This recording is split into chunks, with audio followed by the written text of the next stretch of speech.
na employee. Saa hii usiona ni weekend. Watu wote employers lazima tutapandisha damu tukifikiria vile tutalipa rent na vile tutalipa wafanyakazi.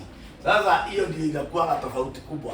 That is why sasa mtu mwenye uara anajitoshanisha na wewe ati anataka kukua mdosi.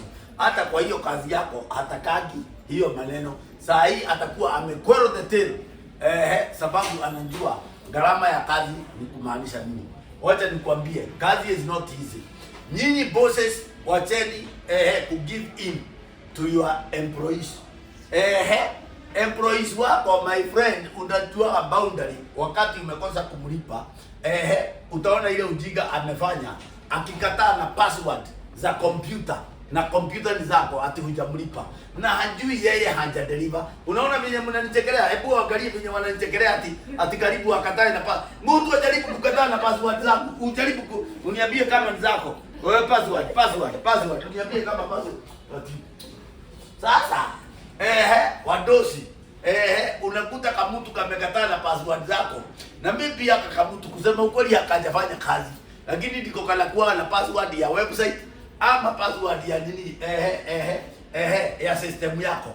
Sasa unakuta haifunguki ama hakaamki. Kana kwambia aje? Si nilikwambia ukuaga unanilipa on time unakataa. Saa hiyo kama mtu kwa usikizi. Mtu anafanyaga hivi, acha nikwambie kitu. Ukitaka vizuri, kama uko na kazi na uko na system, password wacha ziache kukua za wafanyakazi wako. Wacha password ikuwe ni ya outsider. Ikikuwa ni ya outsider utakuwa safe. Sababu outsider hakuna siku mtakuwa mnalipishana naye na emotions ama based na performance yake.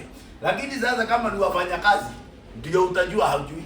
Wacha akuwe poached na the other company waamue kukusabotage.